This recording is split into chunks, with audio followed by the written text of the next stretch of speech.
Well lads, what's the crack and welcome to today's new video, and once again we're back with some more Premier League predictions. Today we're predicting the matches of Matchweek 5. Looking at how we did then last week, I actually had a very good week for my predictions, scoring a total of 8 points out of 22 crack predictions in there, and predicting Newcastle 1, Wolves 0, as well as West Ham 0, Spurs 3. So a very good week there for me last week. Can I at least equal, or maybe if I somehow manage to get better this week, that would be amazing. Only time will tell, I do suppose. So as always lads, remember to like the video, really does go a long way to give me as much support as possible. Click the bell so you never do miss one of my latest uploads. Also remember to subscribe if you're new to the channel, if you're enjoying all my content, and if you have not yet done so, and share this video to as many people as possible. And so then lads, let's get into this Premier League predictions for Matchweek 5. So we kickstart a weekend which includes some fantastic and massive fixtures, with a massive fixture here, massive derby at the early kickoff on Saturday. As at Anfield, as Liverpool are welcoming their fierce rivals Everton. Yes, a massive game here of course, and arguably the most equal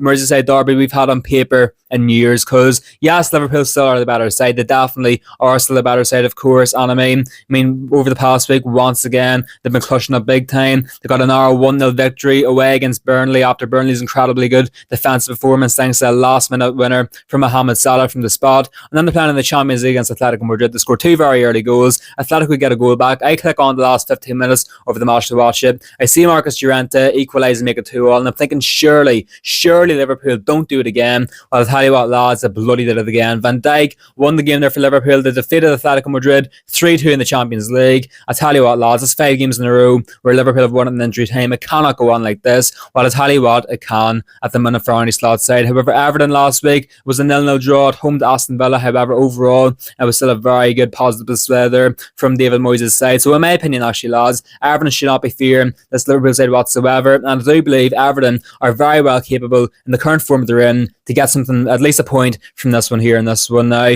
the big question will be, if the game is tight once again, which you do expect it will be, will Liverpool once again score an injury time winner? I tell you what lads, there definitely will be an injury time winner, I do believe, here at Anfield. However, for the first time this season, I'm going to say it goes against Liverpool. Yes lads, I'm going to say, and that's not going to be a winner, but it's going to be an equaliser. I'm going to say Everton will do good enough to get a point here in this one. I'm going to go down the middle for an entertaining 2-2 draw come the final whistles here in this Merseyside Derby. I'm going to say right in the stroke of half time the deadlock has been broken, and Everton of all teams will go into half time with the 1-0 lead thanks to Jack Grealish finally getting his first goal for the Toffees. And at half time then Liverpool will be in a spot of bother, trailing 1-0 at home to their fierce Merseyside rivals. However, in the second half I'm going to say they'll start fantastically. Mohamed Salah will get a penalty once again this week, and once again he's going to score this week and he will equalise, making it 1-1. And with 20 minutes to go then, I'm going to say the Swede striker Alexander Isak, after not the best debut in the Champions League against Atletico, he's going to finally announce his arrival at Anfield with a goal. And with 20 minutes to go, it will surely Liverpool will be defeating Everton once again here at Anfield to make it 2-1. However, I'm going to say that Everton will manage to get a last minute equaliser to make it 2-2, and it's going to be the Portuguese striker Beto to scrap it in past Alisson. It's going to be a scrappy late goal, but it's going to be a massive point nonetheless. It's going to be a continuation in Everton's good form, as Liverpool then, after just getting out of jail just about all these times, they'll finally get caught and will drop points here in this one at home to their fierce Merseyside rivals. Next game then, we go to the Amex Stadium as Brighton are hosting Spurs here in this one. Another interesting game, and I mean Brighton are many big six sides bogey side, and in my opinion Spurs do fall into that category. Now Spurs obviously last weekend in the Premier League was a 3-0 victory away against West Ham. Definitely a very good second half display there, and they still are looking very good this season, and they've begun their Champions League campaign with a 1-0 victory at home to Villarreal. However, overall wasn't the best performance there. Only 1 shot on target all game. Villarreal had 0 shots on target all game. The goal was a very early own goal as well from the Villarreal goalkeeper. So yeah, I mean Spurs still aren't 100% of the minute, of course. There definitely is something special brewing under Thomas Frank, but I still do believe there's plenty of work to do before we finally see proper consistency from the Spurs side. But there still is a fantastic squad there and fantastic football to be played in the side nonetheless. However, Brighton of course last week a 2-1 defeat away against their South Coast rivals. Bournemouth will definitely be roaring to get going against yet another big opposition back on home turf this week. And I tell you what lads, Brighton always manage to do good, especially at home against the big six sides, and in my opinion they definitely could be seen as Spurs' bogey side. And so in my opinion, lads, are we going to see Spurs lose this one here? Yes, I'm going to go for Brighton to win this one 2-1 in the final whistle. They're once again going to defeat a Big Six side, and this time they're once again going to defeat Spurs for the third time in a row in the Premier League. I'm going to say it's going to be 1-0 at half time thanks to the goal by Yankuba Minta, and I'm actually going to say then right before half time that Danny Welbeck will double the lead then, and Brighton will be going to the half time with the 2-0 lead. In the second half, Spurs won't really be able to create much, and I'm going to say they will get a late consolation goal to get them back into the way, but thanks to the French young striker Matthias Tel. However, overall the damage is going to be done here. Spurs on the day won't be good enough, and Brighton will once again defeat the Spurs in this one. Next time we go to Turf Moor, it's a very interesting first. The Clarets Burnley are hosting Nottingham Forest here in this one. Burnley, I really feel for you lads. I really feel for you that you didn't even get a point there at home to Liverpool because of the defensive performance. Yes, you can say it's too negative football, but I tell you what, the way they were set up defensively, I knew from seeing them play against United, they were a good defensive side, and I tell you what, they were very, very good against Liverpool, and very unfortunate to lose that one there late on. However, still, in my opinion, if I was a Burnley fan, I'd be fancying my chances here in this one, because Nottingham Forest, their first two games under Ange Postecoglou, after a 3-0 defeat there away against Arsenal, they then went back on the road then midweek in the Carabao Cup against Swansea City. They were 2-0 up there, cruising in the game, and somehow conceded 2 goals in injury time, ended up getting knocked out, losing 3-2 there in the Carabao Cup by the Swans. So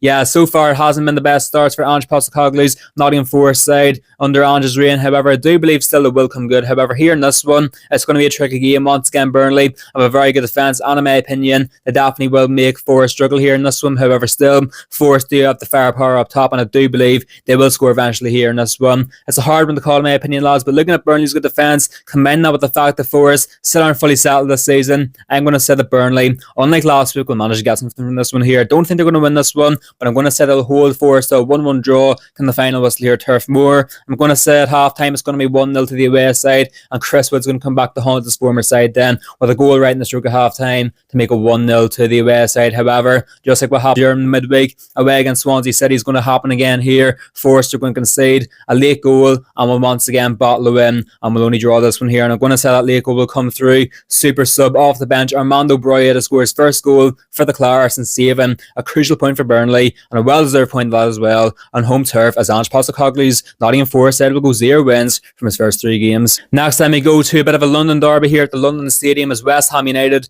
are hosting Crystal Palace. West Ham once again last weekend were very poor, terrible once again against one of their London rivals, losing 3-0 at home to Spurs. They're a really poor performance overall. Meanwhile, Crystal Palace were held to a boring 0-0 draw there, of course, on home turf against Sunderland, and then of course they went midweek on home turf against their big London rivals Millwall. It finished 1-1 there, but they would go through to the next round with a penalty shootout victory there in Selhurst Park. However, back on the road here in this one, they still are a decent enough side. It's going to be interesting to see how they do set up here in this one. Be interesting to see how they do get on. Haven't really been too impressed with Palace so far this season. However, this game definitely is winnable, because West Ham at the minute, lads, under Graham Potter, are just in a complete and utter mess. So to be honest, lads, Palace always our team. We can get a couple of victories here and there, even if I'm not too impressed with them so far this season. I haven't really been playing the best football, but they still are probably the best defensive side in the league so far this season as well. So that definitely does do a good advantage to them as well. So can I see Palace conceding here in this one? Probably not, to be honest. And can I see Palace getting a goal or two?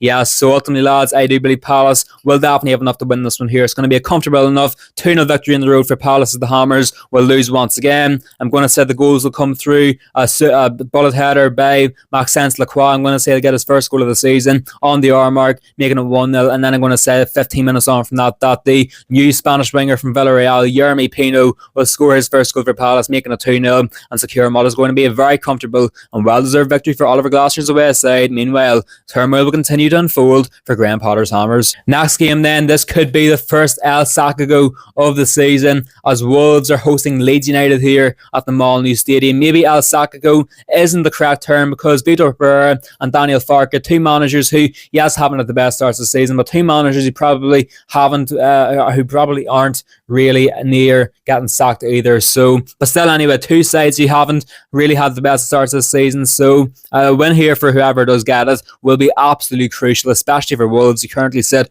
rock bottom. I think lost their first 4 games this season. If there's any team in the league who needs a win, it's them, of course. And I do believe this definitely is a winnable game. There still is a couple of good players in there. They still can play good football, and I do believe if they are to stay up, this is the game where that journey of survival needs to start for Vitor Pereira's side. And similarly for Leeds United, of course, who last week would lose 1-0 away against Fulham thanks to a terrible own goal by Gabriel Goodmanson. Almost feel sorry for that because it's that bad, of course. However, Leeds, I do believe, once again, are a side who really need to switch into action, especially going forward. Defensively, they're still okay, but going forward, definitely still an issue. However, in this game, the stakes will be high already this early this season. Both sides will be wanting to score as many goals as possible, and so in my opinion, lads, this game is going to be a high score. So here's what I think is going to happen here at the Molyneux Stadium. At half-time, I'm going to say it's going to be 2-1 to the home side. Yes, within the first 20 minutes, Wolves will be 2-0 ahead thanks to goals by their new marquee signing, the new striker, Aro Coder. I'm going to say he'll get his first goal for Wolves, making it 1-0, and João Gomez will double the lead then on the 20-minute mark. However, right in the stroke of half-time, Leeds' new signing from AC Milan, Noah Okafor, will get a goal back here. His first goal for Leeds, and it'll be 2-1 then going into half-time. In the second half, early on, I'm going to say Wolves will continue to solidify their lead with a 3-1 now, thanks to a goal by their new left wing back, the Ait Nuri replacement, Muller-Wolf. However, I'm going to say after Muller-Wolf make a 3-1, that Leeds will really turn on the afterburners here in this one. I'm going to say that about 20 minutes ago that Anton Stack is going to score a bullet header from across, and he's going to make a 3-2, giving Leeds about a late hope. Then I'm going to say just in the stroke of injury time, we're going to see Willie Gnonto come off the bench, and he's going to look to salvage a point here, the Italian, to make it 3-3. However, right at the death of the game, I am going to say that Leeds United will somehow steal all 3 points here in this one. It's going to be a 96th minute winner by Jack Harrison off the bench, and he's going to steal Leeds' their second win of the season, and a must-win game as well. Meanwhile, for Wolves, it's going to be a terrible battle job here at the Molyneux Stadium. Questions will arise over Vito Pereira's future, and it's definitely going to look not going to look good whatsoever for Wolves' a chance for survival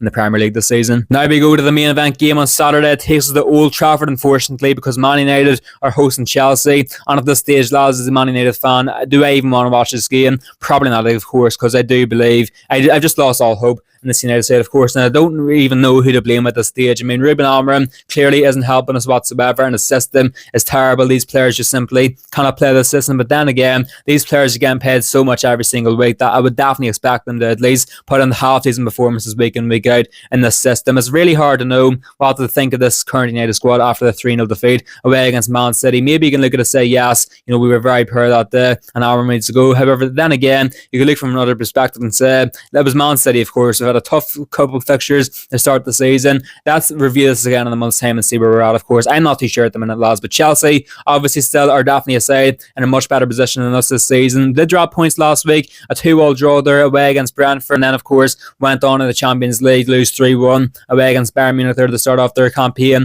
in Europe. So, in my opinion, again, lads, Chelsea definitely are better off than United at this stage. However, still, I do believe they have been very inconsistent this season, and I still do believe there's so much more to come from this Enzo Maresca side. And overall, League 2, looking at Chelsea's track record at Old Trafford, it is woeful as well, lads. So, and to be honest, lads, can I see Chelsea winning this one, even though United are so bad? No. So, to be honest, lads, even if I can't see Chelsea winning this one, can I see United winning this one? No. In my opinion, lads, it's going to be a boring game of football. Chelsea will struggle a lot. United will not be able to create, especially with Acuna and Mount in the side too. And overall, lads, I'm going to say this one's going to finish a goalless 0-0 draw. It's going to be a terrible game of football. Two very bad sides and a very bad 0-0 draw come the final whistle here at Old Trafford. And we finish off the hectic Saturday then with the very late kick-off at 8 o'clock at Craven Cottage. It's another London derby as Fulham are hosting the Bees, Brentford here. Another interesting game. Two sides who definitely have had a decent start to the season. Brentford, I have to say, you know, they definitely have been much better than I thought they would be under Keith Andrews. They still are playing some good football. They've got a couple very good players in there as well, of course, and they get a draw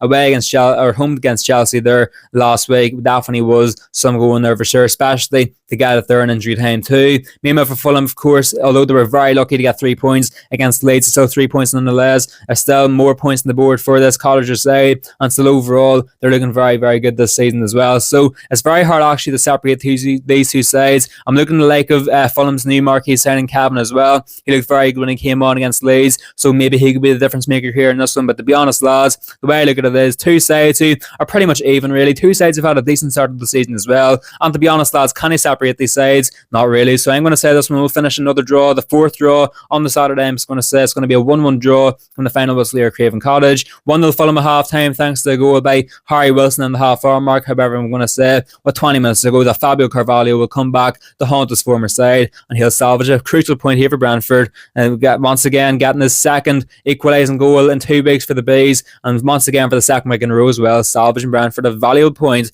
this time away from home against their rivals Fulham. Now we go to Super Sunday and we start off at the Vitality Stadium as the Cherries Bournemouth are hosting Newcastle United here in this one. Now another interesting game, of course. Newcastle last week a 1-0 victory at home against Wolves there. Of course, Nick Voltamala getting his first goal for the team on his debut. The German definitely has arrived there, of course. And then Thursday night they're taking on Barcelona in a huge Champions League match. I'm currently recording this right before this match starts, so I'm going to finish up this recording, probably watch that game and then get this video out as soon as possible. But it's going to be interesting to see what does happen there. And to be honest, lads, I think they're going to put in a really good performance, and to be honest, I can see Newcastle winning this one. Hopefully I'm right. I would love to see Newcastle beat Barcelona. Hopefully I haven't scuttled them. However, regardless of the result, I'm going to say they're going to put so much effort into this game, but by the time they get to this one against Bournemouth away from home, they're going to be completely wrecked, of course, still. As some managed put in the half-decent performance, so overall Bournemouth have much more rest. They still are looking very, very good this season, even though they lost so many key players. Areola still got the side playing some fantastic football, and in my opinion, lads, this fantastic Bournemouth side on form, coming up against a Newcastle side who, yes, can put it up this Bournemouth side, but still will be very, very tired from this game of Thursday night against Barcelona. I'm going to say Bournemouth will win this one here comfortably. 2-0 come the final whistle. The goals will come by Evan Nielsen in the first half and around the half-hour mark, and it'll be 1-0 to the Cherries going into half-time. And in the second half, I'm going to say Justin Kluivert will come in off the bench, once again haunt Newcastle, and seal what is going to be a relatively comfortable victory for the Cherries on home turf against a very tired Newcastle side. Next time we go up to the Stadium of Light as Sunderland, the Black Cats, are welcoming Aston Villa here in this one. Another massive game here, especially for the away side Aston Villa, because so far this season it's been an absolute nightmare. They played 4 games, still 0 wins, 2 draws, 2 defeats, still haven't scored a single goal yet in the Premier League. Now, they did score their first goal of the season midweek away against Brentford in the Carabao Cup. It was a Harvey Elliott goal there for the new signing. However, it was a very bad mistake there by Brentford, so it was pretty much putting the goal in play there for the Villains.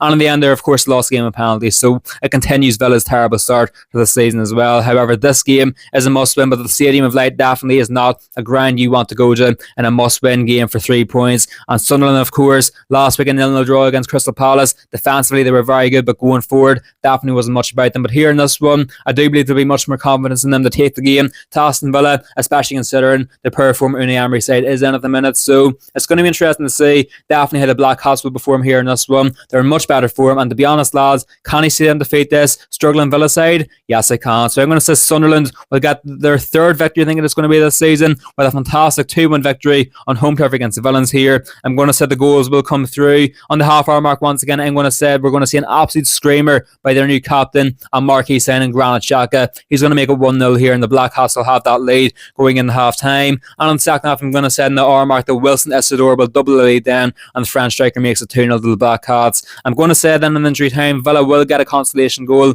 a late one back thanks to the super sub Daniel Mallon. However, the damage will be done once again. They will get the first goal in the Premier League this season, I do believe. However, the damage will be done, and Sunderland will get their 3rd victory in the season, continuing their home unbeaten record. And finally then, we go to the big one at the Emirates Stadium to finish off Matchweek 5. It's a huge one, lads, as Arsenal, the Gunners, are hosting Man City here in this one. What a massive game is going to be here for sure. Definitely, Man City fans will not be happy with the scheduling of this fixture coming into it, of course, because this game is always going to be played. Matchweek 5 is a Sunday main event, obviously. You can't really change that, but they'll be more so unhappy with the Champions League scheduling before this match, in between the Manchester Derby and this match, of course, because while Arsenal were playing early kick-off on Tuesday night, they got a 2-0 victory away against Athletic Club, and last week, of course, were a fantastic 3-0 victory at home to Nottingham Forest too. Man City have to play Thursday night, late kick-off at home to Napoli, of course, so that's like a 50-hour difference in between the two sides games. So Arsenal will be so much more rested than this Man City side. That and the fact that Man City have so many injuries at the minute too. I do believe Arsenal, all the factors are going towards Arsenal here in this one. All the factors coming into this game are going towards an Arsenal victory, especially considering, past 2 seasons, Arsenal have been so dominant against Man City at the Emirates Stadium. It's probably going to be the same story here in this one. However, I do believe, actually, once again, we've seen it against Liverpool. In my opinion, Arteta is going to be naive once again, and he's going to go with this overly defensive system, and I do believe that's going to let City into the game far too much. I think if Arsenal bring the game to City here in this one and play good attacking football, they'll win this game fantastically, comfortably too, possibly. However, if they do set up defensively, they set up the way like they did away at Anfield against Liverpool, which maybe, it's more likely to set up more attacking in this one, I do believe, especially considering City aren't as good as Liverpool at the minute, and especially considering they will have the home atmosphere behind them as well. However, I don't know that. I do believe still Arteta's tactics will show a bit of naivety, and that definitely will damage Arsenal's hopes of winning this one here. However, do I still believe this Arsenal side will win this one regardless? Yes, I still can see Arsenal winning this one here. It's going to be a narrow 1-0 victory for Arsenal on the final whistle. I'm going to see the goal coming very late on with 10 minutes to go, but it's going to be Victor Gyökeres to get his first big game goal for the Gunners here in this one, and he is going to seal what is going to be a fantastic 3 points as the Gunners finally get yet another victory over Man City to continue and reimburse their title charge this season. Anyway, that's going to end today's Premier League predictions for match week 5. I hope you have enjoyed it, of course. What do you think of my predictions? What do you think is going to happen this weekend in the Premier League? Let me know in the comments below. As always, lads, remember to like the video, subscribe if you're new, click the bell, share this with as many people as possible, and so we'll see you all in the next one here on KDFG.